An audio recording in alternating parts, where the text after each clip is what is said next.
The power relies in the lack of predictability. When you cannot predict, you know you're going to get it, you just don't know when. Hi everyone, this is Sam Qurashi. I used to be a psychiatric resident in an addiction hospital, and now I'm on YouTube. My producer keeps sharing videos that I have never seen to react to and respond to and think out loud. And so far it's been my strange addiction. Apparently this one's different, and this is from the channel The Game Theorists, and it touches upon loot boxes, which I have no idea. But one thing to bear in mind, I used to be a gamer for a very long time. I haven't been playing games for a while, so let's see what this is about. So this is an education for me. I really don't know what loot boxes are, so. We begin our little exploration with the concept of the Skinner box, a device created by behavioral psychologist B.F. Skinner to study psychological conditioning. His box contained a button that, when pressed, caused a reward to pop out. Skinner's goal with the box was to prove that it was possible to condition animals, and eventually humans, to perform certain behaviors like pressing a button when you reward them. What he discovered, though, was a bit more interesting. His studies showed that if you provided a reward every time the button was pressed, test subjects just eventually got bored or felt like they'd gotten enough, and as a result, they stopped pressing the button. But if he only gave rewards to the test subject some of the times, either randomly or on a set timer, they kept coming back, pressing the button over and over again, sometimes indefinitely. For a guy who wasn't a game designer, Skinner is probably one of the single most influential people in the gaming industry. When you are rewarded, you do a task and then you're given what you want, it automatically creates this rush, a release of endorphins, dopamine. There's so many things that go on, but here's the thing. After a while, like they're saying, you're no longer going to be interested because the predictability of what you want creates a satiation anyway. For example, it's kind of haphazard. So the idea is not to press the button and get the cheese, press the button and get the cheese, and then press the button and not get the cheese 3 times, 3 presses, no cheese, and then you press the button and you get the cheese. So the mind begins to predict that every time you get the cheese once, but then three buttons later you get the cheese again. What that does is it creates a predictability, and despite the fact that you don't get it for 3 times, you know when you're going to get it. And I guarantee you it's not going to be as rewarding as well. They're going to get bored because they know they just need to do it 4 times to get that cheese. But the power relies in the lack of predictability. When you cannot predict, you know you're going to get it, you just don't know when. So now there's kind of an unpredictable, predictable situation. You know you're going to get it, you just don't know when. But when you know you're going to get it and you know when you're going to get it, it's not as exciting. Because now it's just a task. There's no fear. And I think what's interesting is the fear of not getting what you want, the fear of the unknown, of not knowing when you're going to get it, adds excitement. Because anxiety and excitement are like 2 sides of the same coin in a way, but it depends on how you look at it. Any game that rewards your actions at irregular intervals with anything from points to rare drops, well, congratulations, you've been inside one of Skinner's boxes. By making players anticipate an eventual reward rather than giving it to them immediately, game makers can make them want to play just a little bit longer. Anticipation of a reward is more powerful than predicting the reward. That's what they're basically saying. And I remember when I used to play video games, I was never a World of Warcraft fan, but it's just because I didn't play it that much, and I knew how addictive it was and how destructive it was for a lot of different reasons for different people. I just tried it because I was curious. And I get the idea of getting a loot, getting that reward that is dropped when you defeat an enemy or a boss, and then having to, wonder. Because here's the thing, when you defeat a boss, I would imagine, despite the fact there's the uncertainty, not necessarily of not getting it. Sometimes you don't get anything, but in most cases you do. But the uncertainty is not whether or not you will get something, but the uncertainty now is whether or not what you're going to get. So you don't know what you're going to get, and that creates another loop. So if you add both of them, then you're uncertain about whether or not you're going to get something, and you're uncertain about what you're going to get. The more uncertainties, even though there is an overarching predictability of knowing that you're going to get something at some point, keeps you playing to get it. And that's how slot machines work. That's where gambling comes in. And I'm just not going to jump. I'm not going to skip this. I'm not going to jump way ahead of myself. let's just see what they're going to talk about. The reason we respond this way is due to our brain's favorite neurotransmitter, dopamine. Now, I've talked about the dopamine pathway before in the context of mobile games, so I'm not going to get too in-depth here. It's not just open crate, get spray, feel happy. Dopamine isn't released when you receive a reward. It's released when you do something that your brain anticipates will result in getting a reward. It is not about receiving, it is about the anticipation of what you will receive. And the anticipation is linked to uncertainty. And that's what kind of creates the firing when you actually get what you think you will get, rather than getting what you know you will get. Because suddenly when you're so comfortable, you're bored, because you know you're going to get it. Predictability gives you a sense of control, which makes you feel safe, gives you that comfort. So playing the balance is the idea is they don't want you to feel comfortable. They want you to keep anticipating, and that's the concept of anticipation. With loot boxes, the rewards you get are randomized, which means that suddenly your brain has something to anticipate, and more importantly, a reason to release dopamine. Many loot box systems actually further heighten this sense of anticipation with timers or long animations of the box's opening. Think of all the fireworks that go off every time you crack open a new pack of Hearthstone cards or a new Overwatch loot box.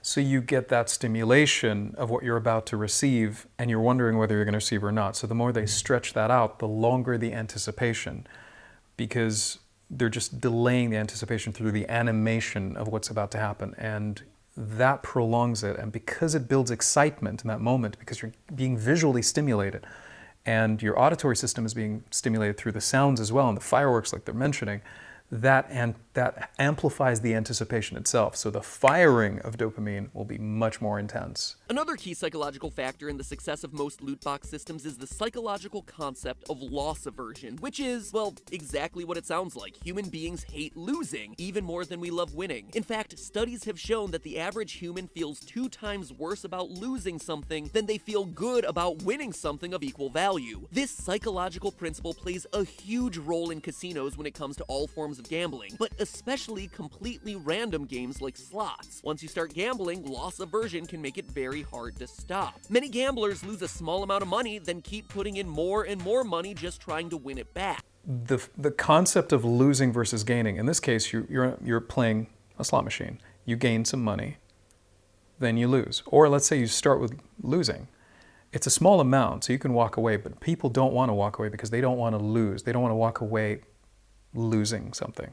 So they want to stay a bit longer to make sure that they can actually win it all back. And when it happens, they may end up wanting to sit there for longer to have another bigger win, and they will assume that they're going to lose. But the way it's been already designed makes sure and it guarantees that you don't win eventually, unless you walk away, cash your chips and walk away. If I receive a loot box, now receiving that, right, it doesn't really matter because the anticipation is what triggers the dopamine as they were sharing, as they were mentioning. So it doesn't matter what I get, I feel a high while I'm getting it. And basically what that links me to is the desire to buy. Because I want to feel, what I'm thinking on a biological level is what I'm driven by is the need to have more of that pleasure. What are the factors that were involved in that environment, in that situation, in that context? I paid for something and then I got something. So I want to pay more to get more, to see what I'm going to get. Because a lot of times I would imagine that what you purchase instead of what you gain by defeating is a surprise. And if it's a surprise, then that's amazing because there's the anticipation there. So I'm paying for something that I don't know, I'm not really sure what am I going to get. But I'm getting a high from the anticipation of getting it. And when I get it, I want to pay more to get that high again. And people get addicted to the concept of just constantly buying. Sunk costs is why they can be such a slippery slope. Once you've bought one and haven't gotten the item you were looking for, it's much more likely that you buy 2, 3, 5, 10 until you finally... Yes, that's another aspect of the idea. You purchase something, you don't know if you don't know what you're going to get. And you don't know if you're going to get anything. Well, I guess if you purchase, you're going to get something. But the question is, are you going to get what you want? Because if you're after something and you don't get it, you're going to keep going until you get it. And you're going to get a high whether or not you get it. But when you get it, it's going to be a much stronger high. Now, you might expect that the loss aversion principle acts as a deterrent to gambling. After all, if people hate losing so much, why would they ever bet anything in the first place? Well, that's where incentives come in. Casinos offer plenty of perks to get your cash flowing, from dining credits to free buffets, even free chips at the tables. And I don't mean free potato chips, I mean free like cash money chips. Illusion of gain. They're creating an illusion of gain that masks the overall massive loss that you will eventually have. But here's the thing, this is where the power of graduality that I touched upon previously in another video. When you want to change a behavior, you need to kind of change the behavior gradually.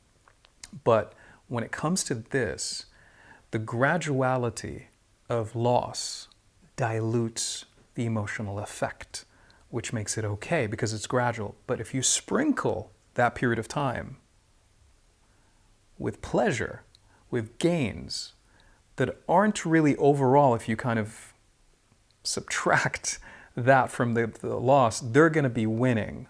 The casino's going to be winning because of the loss. But it's a graduality of stretching that loss in a way that it doesn't feel painful. It's diluted, but it's an illusion of dilution. Couple that with the illusion of gain that is just temporary and it's short-lived and it's meaningless compared to the massive loss that you will have, which is a massive gain for them. You ever wonder why practically every game with a loot box gives you some for free, or enough premium currency to buy one? Or why you're allowed to earn them through regular gameplay, with drops becoming less and less frequent the more you play? Just look at any mobile game with microtransactions. They always force you to make a fake microtransaction in the tutorial. It's all there to get you started, to overcome that aversion to paying. Because once they start paying, then the fear of payment and the consequences, it's actually rewarding to pay. They may fear the loss of the money, but once they gain something, they're like, let me keep going. And that's basically what it is. So it's kind of incentivizing or pushing them, motivating them to start the activity that the developer wants them to start in order for the developer to make money or for the casino to make money. You make it easy for the person to start because once they start, it's harder to stop, because they gain momentum, and it's easier to keep going because they have the certainty that they're comfortable, that they're safe, that nothing is harming them in that moment. And once you amass a decent collection of skins or in-game items, it can suddenly become very tempting to spend just a few extra dollars to roll the dice one or two more times to try and complete a costume set, especially when those rewards are only available for a limited amount of time. Enter exclusive loot, which puts a deadline on you making the decision to pay. If you want it, you gotta get it before it's gone forever. All of it. It's all there to... So time constraint. Now we talked about the stretching of time when you're about to receive. What's interesting is they tie that with time constraint because that causes stress, which amplifies in that state, emotional state, the fear of missing out, the fear of losing. This is a form of FOMO, by the way, and I'm tying it in. The fear of missing out, of getting what you want, or the fear of missing out of what you don't know what you're going to get. So it's a very special prize and they don't tell you what it is. So when you click on it and you purchase it because you have this fear, this urge that comes from the fear of missing out, the excitement of getting it, but also the fear of never knowing what that surprise gift was. Never allowing the anticipation to be closed, because an anticipation is an open loop in your brain, in your head. And the only way to close the anticipation is to conclude it and find and achieve that closure by knowing what you did not know. Make buying those items a normal part of your gameplay experience. But we're still not done. Another way casinos and loot boxes exploit weaknesses in your brains is by creating what's known as an illusion of control. In Vegas, many gamblers are more comfortable betting on games where they get to make the decisions themselves, such as blackjack, since that makes them feel like they've influenced the game with skill. But even if you make a mathematically optimal play on every hand in a game of blackjack, your odds of winning are still only 42%, while the house has a 49% chance of winning. If you play for enough time, you will always lose more than you win, but it feels more fair because of that illusion of control. If that idea doesn't sound familiar, well, it should, because it's the same psychological principle as loot boxes. So the main thing is creating a sense of fear for not getting it, creating a sense of pleasure to get it, creating the anticipation, which builds the excitement, and factoring in all of that. But what they're aiming for is they're aiming for you to basically perform a particular behavior. And what they're after is basically linking the sense, they make you feel as comfortable as possible with making that behavior and rewarding you by giving you more comfort when you do it. And in the meantime, give you a sense of anxiety, whether it's the time constraint or not knowing, in order to push you, to compel you to want to know. Kind of like putting you in a dark room and then opening a door to a hallway that is well lit. It almost feels like it's instinctive for you to want to get out. And that's really what they're kind of tying this into. But there's something else that they just touched upon, the illusion of control. And the illusion of control is very interesting because you can tie that into magic. And when people play, when you have a magician, the concept of getting you to choose the card amplifies the sense of wonder and awe that comes out, and the surprise when you were in control and he still managed to surprise you. And in this case, the illusion of control masks the deception that's happening in magic. The illusion of control here masks the loss that's taking place very gradually. What they're actually doing is, it's like you're a frog in warm water and they're gradually boiling the water.